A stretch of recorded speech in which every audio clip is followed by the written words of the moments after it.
Yeah, Sri Lanka actually the fiscal strategy was identified after the very stream analysis that is actually we done in year 2010. We have done the market research and we identify the demand for the ownership with the price elasticity and the income elasticity. Based on that, 2011 from 1st of January we introduced higher taxes for the diesel vehicles, which is, if you compare with the petrol vehicle, it is almost double the amount. And then we introduced the lower threshold of taxes for the hybrid vehicle. Hybrid vehicle was only taxes, if you take the CIF value, only total tax was 37%. Whereas the petrol vehicles has to pay almost 180%, and the diesel vehicle has to pay for 100%. So this is the gap. So, but after 3 months' time, after implementing this fiscal strategy, which was done basis on the elasticity numbers, we realized that some of the bigger vehicles come into the fleet after the 31st of March. Because the taxes 37% across the board for without considering capacity we gave up. So therefore we reviewed with effect on the 22nd of April in 2011. If it is less than 115 cc, less than 1600 cc, so we gave a 37%. And if it is more than 1600 to 2000, so we put it to 50%. And if it is 2000 and 2500 cc capacity, we gave almost 75% and 100% taxes on the more than that hybrid vehicle. But if you see the same engine capacity diesel vehicle, they have to pay 500%. Okay. So therefore, originally the demand was almost petrol and the hybrid was similar, but diesel of course very low. And latter part now 2013 and 2014, and the hybrid was leading. All the new vehicle came, almost 1/3 of the total fleet is only the diesel and petrol, and the 2/3 is hybrid. Now if you see the sample of the numbers in last January, only we got 178 diesel cars, whereas 4,600 hybrid cars came to the fleet, and the petrol only had 1,900. So this shows the result of this fiscal strategy. So because the Sri Lankan government in that time also, even now thinking without having a higher regulations or banning or anything, because that lead to sometimes corruptions. Yeah. So therefore the best thing is to have this kind of a taxation, because the taxation anyway is very transparent, anybody can see it, and then the market is respond to that. And the secondly, we thought about the cleaner fuel. Diesel, our roadmap was drawn in 2004 actually, and we were supposed to, we started with the Euro 2 actually, and we were supposed to be in Euro 3 in 2010, and we are hoping to go to the Euro 4 diesel in 2015. But 2014 we decided to have a leap jump with the Euro 5, that is 10 ppm. 10 ppm diesel we entered the market. That also not by force. There is only two suppliers, LIOC and the Ceylon Petroleum Corporation, which is owned by the government. So the market has given the same price for both diesel. As a result, LOIC was not able to sell their diesel. As a result, now the market has been captured by with the 10 ppm diesel by the government-owned company. So this has made a big impact to the overall pollution. And the diesel consumption also coming down now, because now the consumption of the petrol is taking little higher, but anyway, because the hybrid number of kilometers they are running little high, so it has impact to the road congestion. So now we are looking for the public transport option, which is the best.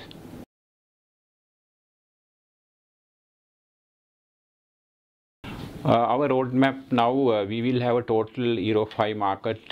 Totally we will capture the market. After the 2016 we are not allowed to sell any less than Euro 5 diesel.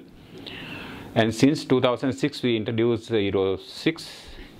So before 2020 total market will be dominated by the Euro 6 and Euro 5 also. We are trying to take out from the market on 2019.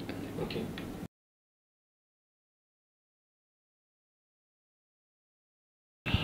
Basically, it's the fiscal instruments, because now taxes, if you take the CIF value of we take a sample like a PS, Toyota PS hybrid vehicle, its CIF value basically come around 26,000 US dollars, importation from Japan. So with the taxes, you can easily buy for, in Sri Lanka rupee term, it's only 3.5 million. 3.5 million. But if you go for a diesel car, same kind of engine capacity, so you have to pay almost 10 million. It's more than that actually, it's not less than that. Even the petrol car like a Corolla, so you have to pay 7.5 million. So therefore, it is price-wise, it is best. And the other thing, we have some of the Indian motor cars also going there, smaller cars like Maruti 800cc and the Alto 800cc. There was a thought in that time, smaller engine capacity and the fuel efficiency is high. But we realizes they are basically working now. If Maruti in the condition in the Colombo city, basically they work only 11 kilometers per liter. Where Alto also does similar range. But if you get the hybrid, easily you can go beyond 18 kilometers per liter, which is a bigger car, more comfortable. And it is no pollution. It's environmentally friendly. So even the city of Colombo has a very clean air. Now, if you see the numbers, we are very encouraging because of the sea, also because 3BC is coming. But anyway, there is no much diesel vehicle also other than the buses now.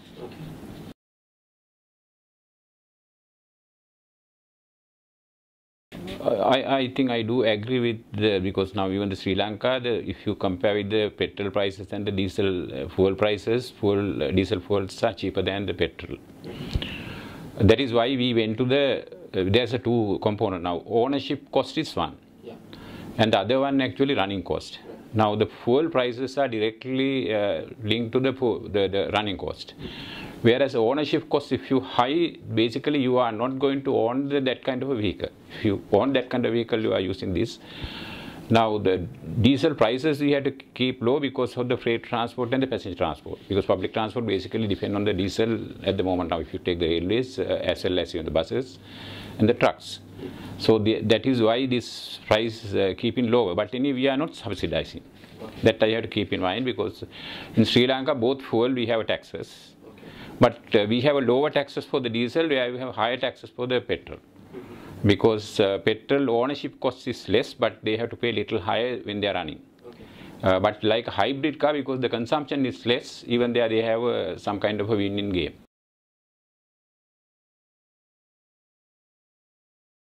We in 2014 budget, actually, with effect on the 1st of January 2014, and the less than 2 years vehicle can be imported, but if it is more than 2 years old, they can't import. And the hybrid, only the brand new can be imported. So we are not allowed to use car to be imported. So buses, of course, they given the opportunity to import 5-year-old buses. Recently, last end of January, there was a mini budget which they have increased to 10 years. But anyway, now again they are discussing. But anyway, now they have introduced taxes on this. Higher taxes for the old vehicle, but anyway, I think probably they will come back to the 5-year-old buses. There is a compulsory emission testing certificate annually. All the vehicle has to be obtained. Total vehicle population has to go through a test every year. Otherwise, they can't obtain the revenue license to run on the road. So that means if there is any kind of failure, so probably in that time they have to scrap the vehicle if they can't get passed, because they give 3 times to get passed. They have to pay only the charges for once, but anyway, within 60 days they can repair and again submit the vehicle. If they fail, so they have to scrap it.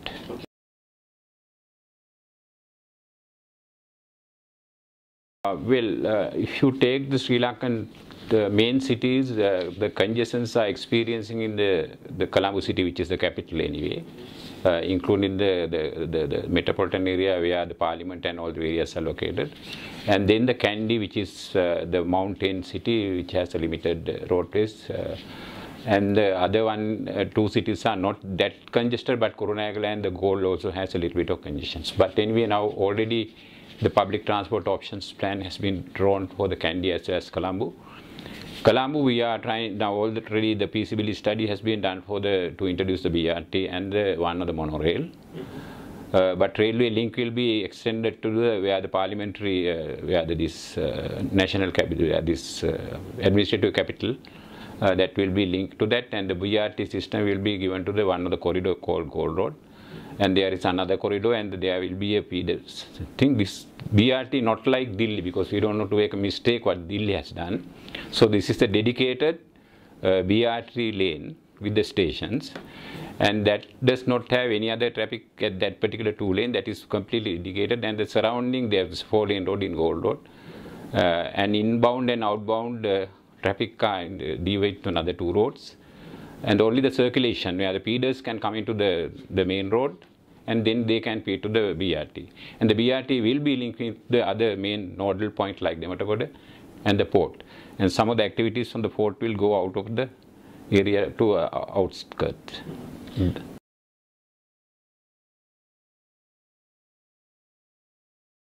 Well, now we were late. If you compare with the Indian experience and our experience, actually we were really start our work in 2002. There was the Supreme Court judgment in 2000, actually after the CAC got the CNG judgment in Delhi. That is 1998, I think, if I remember correctly. So we got their experience also, and after that 2002 we commenced, and even though we had a late petrol in that time. So pre-petrol is in our roadmap. In that particular time they have laid down 2010 to be have late pre-petrol, but then we managed to get late pre-advance to 2003. And then we had a government negotiation to get by, this is by the public people, not by any associations or any NGO. And then the bus operators and three-wheelers and all the people, they agitated for the less sulfur diesel as well as the good petrol.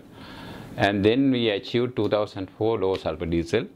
That in Euro 2, we had almost 500 ppm. So the roadmap were drawn, but anyway now we realize around 2010, this is the bus operators which dominated most of the country. And then the people, three-wheel people also, they are taxi drivers. And they also told that they want to have a cleaner pool, otherwise they will have a problem because they can't get this the emission certificate and all those because of this. And then we push forward all this roadmap further up, and that is why this Euro 5 has been introduced.